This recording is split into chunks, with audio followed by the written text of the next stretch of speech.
नमस्कार, मैं सखवत Abbas.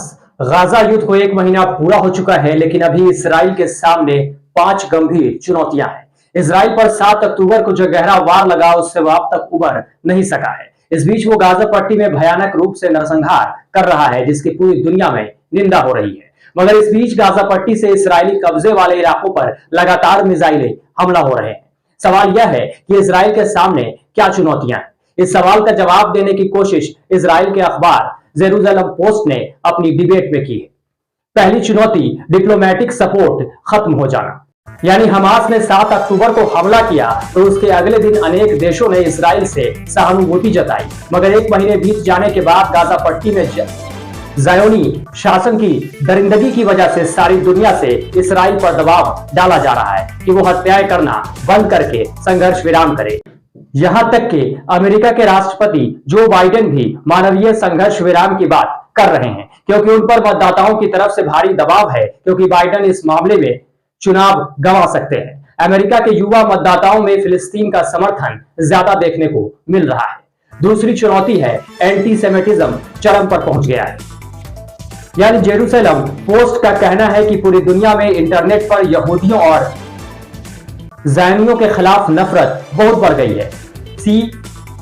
ACS system ने, जो इस विषय पर नजर रखता है, बताया है कि ज़ायनियों के खिलाफ नफरत में 1200% की वृद्धि हुई है।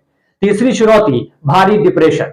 इसराइल पर हमास के हमले से पहले भी यह समस्या थी कि ज़ायनियों, विशेष रूप से नई उम्र के बच्चों में डिप्रेशन की स्थिति थी, जो इस हमले के बाद बहुत बढ़ गई।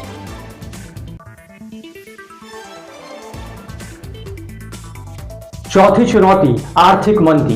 यानी इसराइल गंभीर आर्थिक मंदी की चपेट में आ गया है। इसराइल ने अपने 3,60,000 रिजर्व सैनिकों को मोर्चे पर तैनात कर दिया है। यहाँ लोग अलग अलग उद्योगों को चलाते हैं। अब नई स्थिति में बहुत सारे उद्योग ठप हो गए हैं।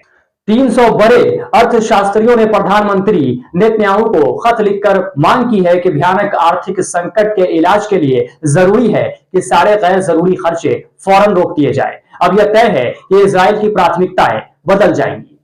पांचवी चुनौती, वो जंग जिसका अंत किसी को मालूम नहीं। इसराइल गाजा में जमीनी लड़ाई लड़ रहा है, मगर जो स्थिति है उसे देखकर कुछ भी नहीं कहा जा सकता। यह लड़ाई कब तक जारी रहेगी? हमास को खत्म करने का ऐलान सुनने में तो इजरायलियों को अच्छा लगता है, लेकिन इस लक्ष्य को पूरा कैसे किया जाएगा यह इजराइल में किसी को नहीं मालूम।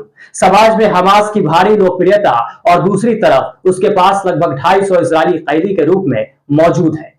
हमास ने कहा है कि इजरायली हमलों की वजह से 60 कैदी लापता है। इसका मतलब है कि अगर ऑपरेशन इसी तरह जारी रहा तो शेष कैदियों की जान भी खतरे में पड़ जाएगी।